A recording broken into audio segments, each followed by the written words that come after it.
bienvenue à l'office de tourisme Grand Tourmalet Pic du Midi. Accès barège parking Tournaboupe. Prévoir les équipements spéciaux. Dernière, chute de neige 5 cm. Bon séjour. Oula, avec toute cette neige, ça va être impossible de monter là-haut. Bon, bah, je crois que je vais devoir laisser le combi ici.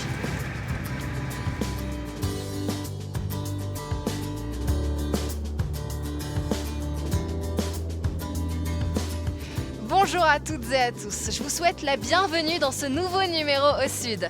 Aujourd'hui, je vous accueille à 2877 mètres d'altitude, tout en haut du fameux pic du Midi de Bigorre.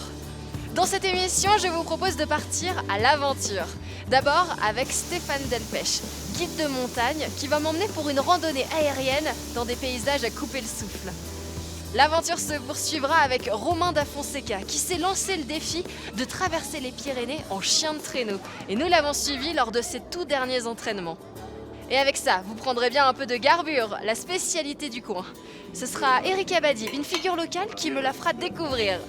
Pour commencer, je vais retrouver Nicolas Bourgeois, le directeur du site. Il va m'emmener pour découvrir ce panorama exceptionnel et surtout sa nouveauté. On est les premiers à la voir. C'est parti! Ah, le ponton du ciel, la toute nouvelle attraction 2018 du Pic du Midi. Exactement, le voilà là, qui s'avance droit au-dessus du vide. Il est impressionnant. Là, il est encore en cours de finalisation, hein. On est vraiment parmi les premiers à pouvoir le voir. On a nos hommes de l'extrême de Mécamont, hein, qui travaillent dans le froid, il faut le savoir, il fait moins 10 degrés et on a encore tout un ensemble de choses à terminer pour le rendre accessible en toute sécurité. Nicolas, ça a été très compliqué à mettre en place parce que là, il y a une dizaine de pièces qui ont été posées les unes derrière les autres, mais tout ça a été apporté en hélicoptère. Et chacune des pièces pèse en moyenne 700 kg et à cette altitude-là, l'hélicoptère a beaucoup moins de portance. Le pilotage est vraiment rendu très difficile et on a nos experts monteurs cordistes qui sont vraiment aguerris pour venir installer les pièces le plus rapidement possible. Pour au sud, tu acceptes que je monte dessus? C'est ça, parce que tu as le courage de le faire. Et donc là, on va s'équiper et tu seras sans doute une des premières à pouvoir poser les pieds sur notre ponton du ciel. Bonjour! Ce qu'il faut savoir, c'est qu'il y a de la neige, du verglas et qu'on peut facilement glisser. Et tout n'est pas encore complètement sécurisé. Tiens, faut faire un jeu, si tu veux. Faut appuyer ici. Oui? Là, et comme ça. D'accord. Ah voilà, ça y est, c'est là. Ok, voilà. Et après, si tu veux pas. Ok. Ok, super. Quand tu en décroches un, il faut toujours que tu aies l'autre qui soit sur la structure. D'accord? Ok. Voilà. Donc là, tu vois, hop, tu le poses comme ça. Et voilà, ça y est. Que l'aventure commence. Attends, l'aventure commence lentement. Ça.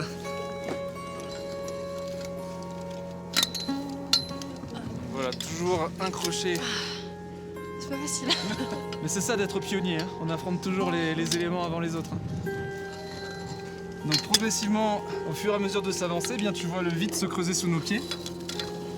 Et tout doucement, tu vas comprendre pourquoi on l'a appelé le ponton du ciel. Et là, on arrive sur la fameuse plateforme de verre. Tu sembles un peu tendu, non? Un peu quand même. C'est extraordinaire. Et voilà, te voici au bout du ponton du ciel. Regardez bien, mais ça glisse en fait. Donc là, il n'y a pas encore les barrières de sécurité. On peut passer facilement dans le vide en fait. Tu commences un peu à le ressentir là, cette présence du vide autour de toi. Parce que c'est pas une image, on a vraiment 1000 mètres en dessous des pieds là. Là, quand il fait plutôt beau, on est censé avoir une vue sur toute la chaîne de montagnes. Oui, exactement. On a ici accès à 1/100 de la circonférence de la Terre. Depuis J'arrive même pas à me rendre compte de ce que ça représente. Et bien là, il faut imaginer que la nuit, on peut voir à l'ouest les lumières du phare de Biarritz. Et à l'est, eh bien, on voit les débuts des montagnes méditerranéennes. Donc on a une vue de quasiment 400 km sur la chaîne des Pyrénées. Je vais juste te montrer que sous la neige, on a une table d'orientation. Là, on a quoi? Là, Bruxelles, Là, y a Berlin. rien. Hop! Alors, ce qui est incroyable, c'est que d'ici, on a un point de vue qu'on n'avait pas avant. Non, exactement, parce qu'on s'avance de 12 mètres et on a comme créé notre point de vue. Hein. Ici, avant, c'était le vide, c'était le grand air. Et maintenant, on est posé dessus et on peut voir notre vaisseau des étoiles sur son éperon rocheux à près de 3000 mètres d'altitude. Il faut le savoir, au pic, on a quelque chose de très particulier, c'est qu'on est au-dessus des basses couches de l'atmosphère. et à un endroit où se forment les mers de nuages. Donc quand on parle de vaisseau des étoiles, eh bien, on a vraiment cette sensation. On a tout le bâtiment eh bien, qui flotte au-dessus des nuages. Et là, on sera eh bien, sur le ponton pour le voir d'autant mieux.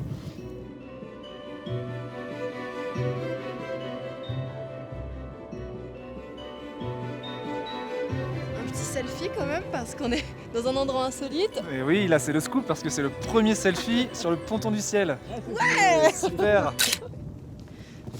Et pour toi, Nicolas, c'est une consécration de pouvoir travailler au Pic du Midi. Ah, c'est exactement le mot, parce qu'en fait, j'ai deux passions. Je suis astronome amateur depuis l'adolescence. Et alpiniste. Et voilà, je pratique l'alpinisme corps et âme, c'est vraiment ma grande passion. Et s'il y a un endroit où l'astronomie, les étoiles et la montagne se croisent, bah, c'est vraiment le Pic du Midi. En fait, il faut être un vrai aventurier pour pouvoir travailler ici. Ouais, c'est ça. Ici, on a vraiment deux ingrédients, c'est la passion et l'aventure. Quand on a ça, eh ben, on peut venir travailler au Pic. Merci beaucoup Nicolas pour cette visite. J'ai été ravie et honorée d'être la première à monter sur ce ponton du ciel. Je reviendrai avec grand plaisir cet été. On va t'attendre de pied ferme. Le téléphérique est par là ? C'est par là, je te raccompagne.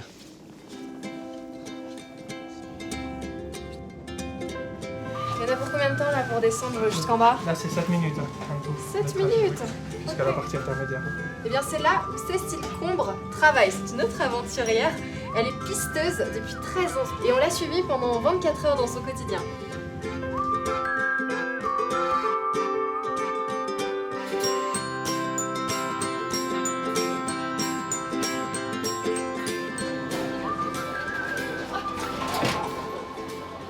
Le matin, on arrive vers 8h moins le quart.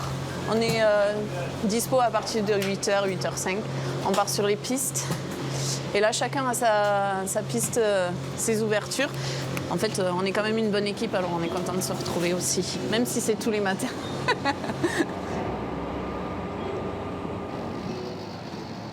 Ce moment du matin, c'est particulier parce que c'est un moment où on arrive dans un endroit qui est vierge, entre guillemets, il n'y a personne. Tu as le soleil qui se lève, tu as des couleurs qui sont différentes tous les matins. C'est apaisant en fait. Tu prends un bol d'air frais avant de démarrer ta journée. On a un beau cadre de vie.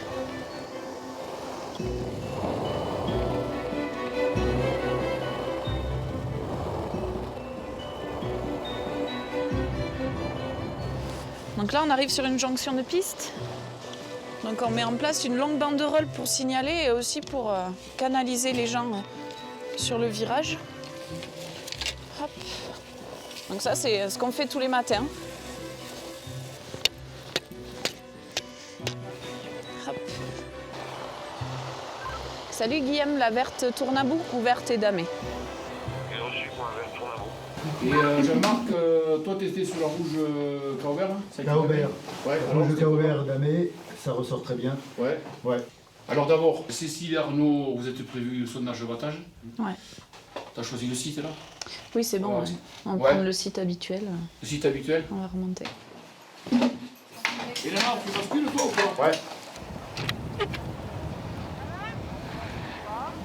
En fait, là, on fait des relevés météo tous les matins qu'on transmet à Météo France. On est en contact direct et eux nous donnent après ensuite les prévisions. Il y a plusieurs étapes. On étudie la neige, on étudie aussi tout ce qui est température.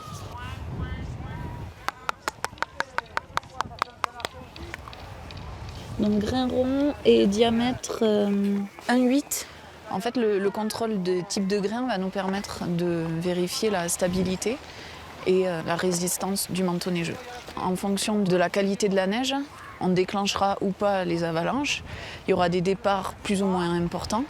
Ça permettra de sécuriser le domaine entièrement.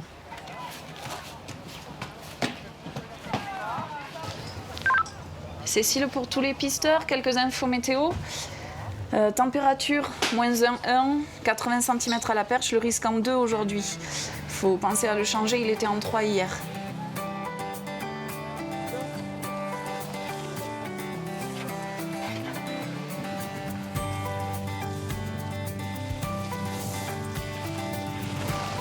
On fait des patrouilles sur les pistes qui sont ouvertes pour voir si éventuellement il n'y a pas un danger qu'on n'aurait pas vu. Mais surtout pour voir s'il n'y a pas des gens qui sont soit blessés ou simplement qui ont du mal à rechausser, ce genre de choses. On va les aider Et ça, on patrouille toute la journée. Sur la saison, je pense qu'entre les deux versants, on est aux alentours de 600 interventions. Ok. Sachant qu'en période de vacances scolaires, c'est là où on fait le plus de secours.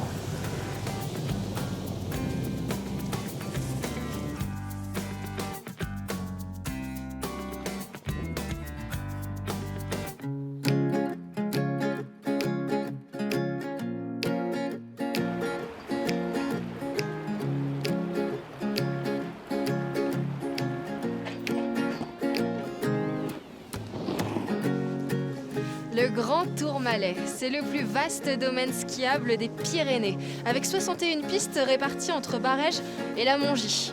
Le Pic du Midi permet de pratiquer une multitude de sports d'hiver et pas seulement sur les pistes. Si vous êtes en quête de sensations fortes, ce qui va suivre devrait vous plaire. Je vais me suspendre entre ciel et terre pour une Via Ferrata dans un décor magique. Stéphane sera mon guide, direction les Vertiges de l'Adour.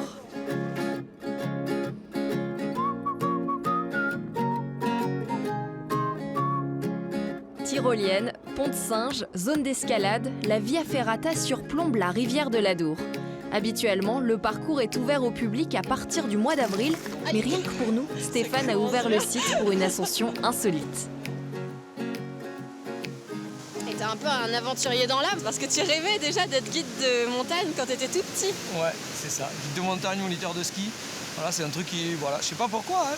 Je sais pas si c'est les lectures ou si c'est le mythe de la montagne. Quand j'étais tout gamin, tu vois, ça me faisait rêver d'être déjà moi-même dans ces endroits et puis après, voilà, d'amener des gens. Ouais, ce que j'aime bien ici, c'est ça, c'est toutes les saisons. Ouais, le changement, l'hiver on fait du ski, du snowboard, l'été on peut grimper, même l'hiver aussi, tu vois, on peut grimper puisque on va grimper ici maintenant. Voilà, c'est quand même voilà, ma région de cœur, on va dire. En fait, nous sommes au cœur d'une zone historique. Jusque dans les années 50, le tramway arrivait jusqu'ici pour transporter les matériaux de construction du Pic du Midi. Oui. Et elle est ouverte depuis longtemps, cette Via Ferrata ? Depuis l'an 2000, depuis 18 ans maintenant. Et ça fait simplement 2-3 ans par contre qu'on vient régulièrement en hiver. Ça va ? Oui, ça va.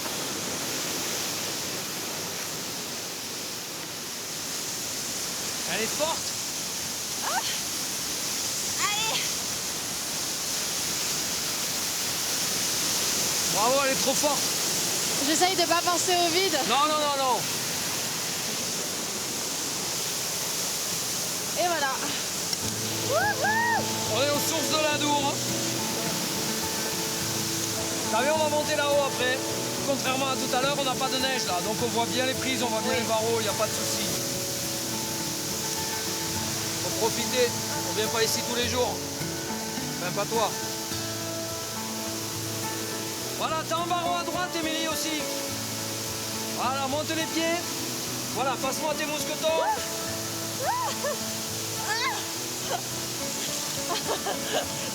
Ça commence à faire un peu peur. Vas-y, monte.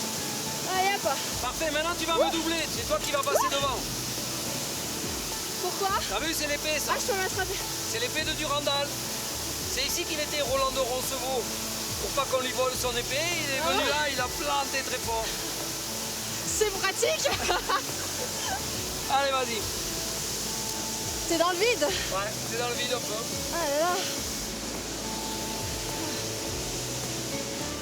Super, Émilie. Pousse sur les jambes.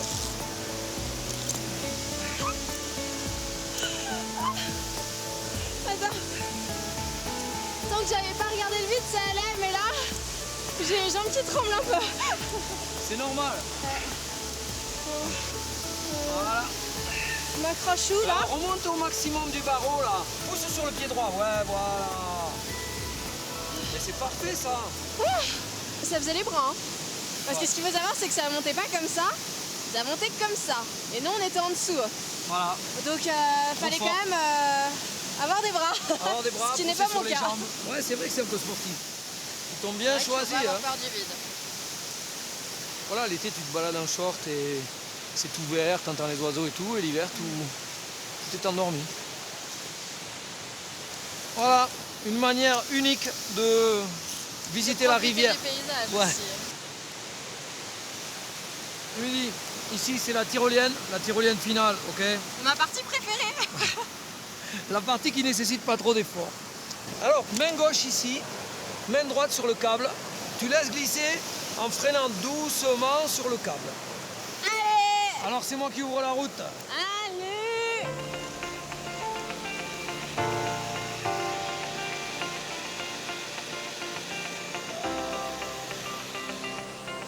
Yes! Ça a l'air génial! Allez, à mon tour! C'est pas le moment de se dégonfler!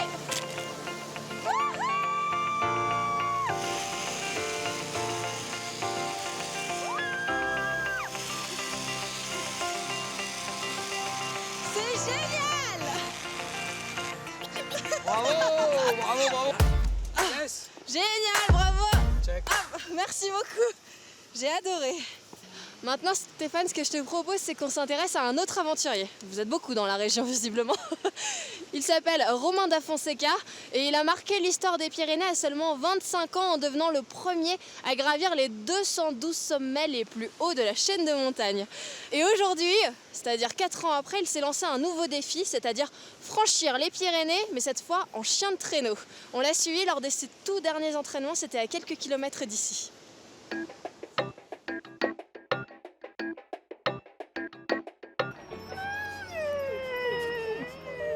Nous sommes début février. Romain est sur le point de traverser les Pyrénées d'ouest en est avec ses 8 chiens de traîneau. Une grande première. Il partira de la plage d'Andaille pour arriver à Banyuls, en passant principalement par le versant espagnol. Une épreuve de 900 km avec un dénivelé total de 30 000 mètres. Ah mais c'est des chiens qui adorent faire ce qu'ils font. Hein. C'est des chiens qui sont... qui adorent leur activité, qui adorent courir. C'est un peu le problème des fois parce que s'il y a des blessures ou autres, des fois c'est difficile à détecter. Parce qu'ils ont tellement envie de courir qu'en fait, ils sont assez durs au mal, assez durs à tout. Donc parfois c'est un peu un problème même. Mais c'est des chiens qui adorent faire ce qu'ils font, ça c'est sûr.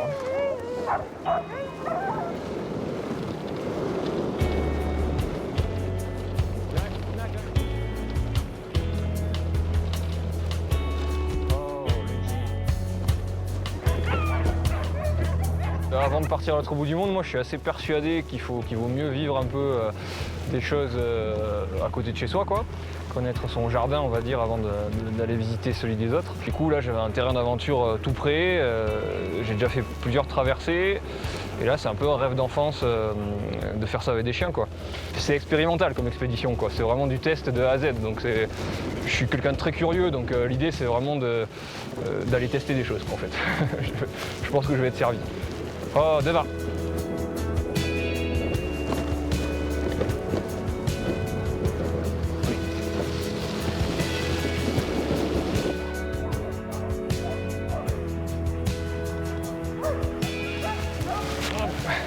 On fait un peu comme les humains en fait.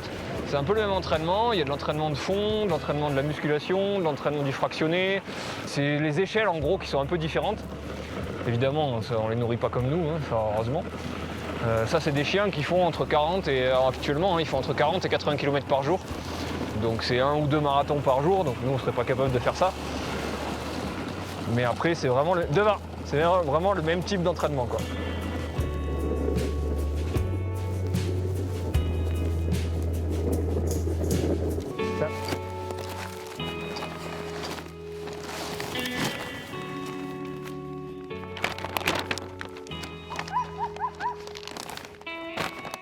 Alors là, en tout, sur toute la chaîne, il y a, sur carte en tout cas, il y a 900 km qui ont été mesurés. C'est pas si énorme que ça pour des chiens de traîneau, si on était à plat. Là, la difficulté, c'est il y a beaucoup de relief, il y a beaucoup de dénivelé, et il y a beaucoup de terrains variés, beaucoup de technicité dans ce projet en fait. Des pentes raides, des dévers, avec toutes les qualités de neige possibles imaginables. On n'est pas sur des pistes damées et balisées et sécurisées.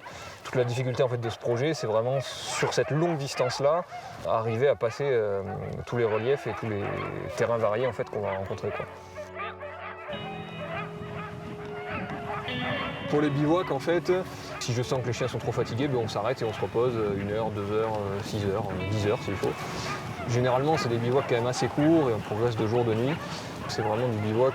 J'étale mon matelas, je sors mon duvet et puis voilà quoi. Les chiens ont des manteaux, à eux aussi. Et on équipe les chiens et nous on fait pareil de notre côté. On dort vite fait et hop, quand les chiens sont reposés, on range le duvet, on repart. C'est vraiment du bivouac à la belle étoile rapide quoi.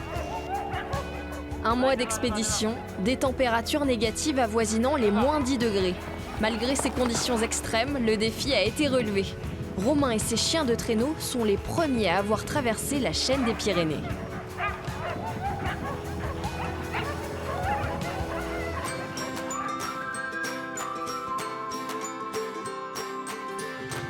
Après cette journée riche en sensations, il est temps de me mettre au chaud. Je vais aller déguster une garbure. Et pour ça, je connais une bonne adresse, l'étape du Berger. Mais pour y aller, il n'y a qu'un moyen.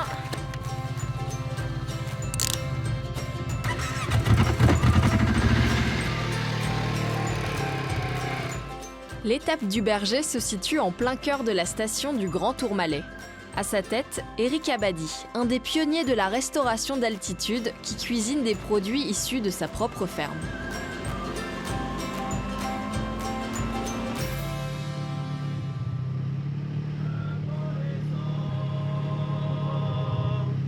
Puisque tu es mon grand ami, je te ferai ensevelir, je porterai de cet atome le géranium aux trois couleurs, et je viendrai quand la nuit tombe te parler de ma douleur, te parler de ma douleur. Tu as vu aujourd'hui, tu as été accueilli par nos chanteurs. Bonsoir. Et chez nous, il y a une tradition chez nous. On va te couper un peu de jambon, on va boire un peu de rouge. Je suis bien accueillie. Ce jambon, on le coupe avec cette machine. C'est une machine manuelle. Cette machine, elle ne va pas chauffer le produit. Tu vois, elle va nous faire de belles tranches. Et ça, c'est un cochon qui est élevé par ici. Ah, c'est chez nous. C'est bon? Il est délicieux. Tu t'es pas étouffé? Non, Allez, je on va l'adore. On va boire un coup de rouge avec ça. Il est très parfumé.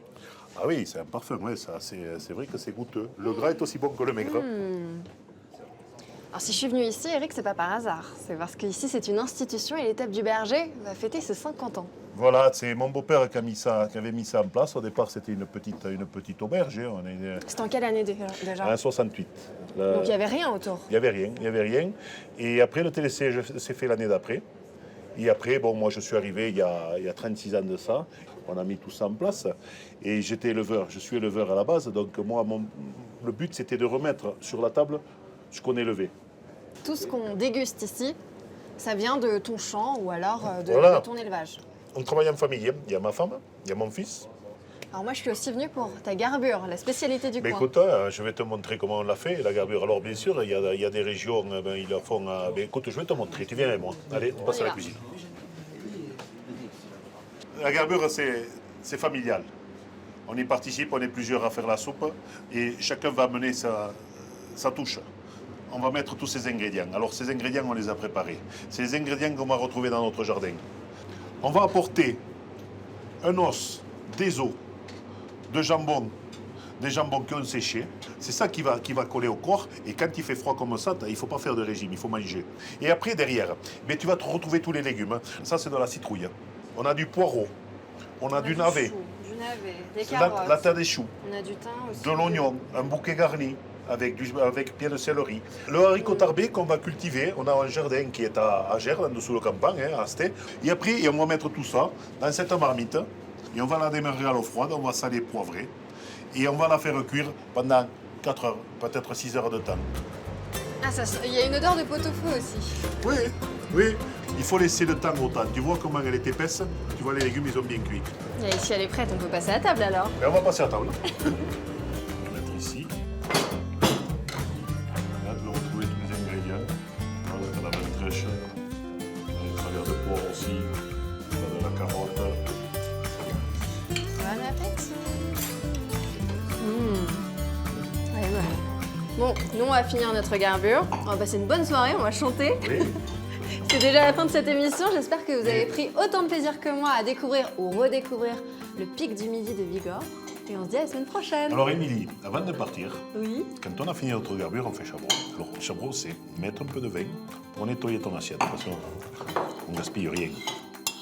Et on met un peu de vin là, et on finit notre garbure comme ça. Et là, la garbure, elle sera terminée. Et bien c'est sur ces belles paroles que l'on se quitte. À la semaine prochaine.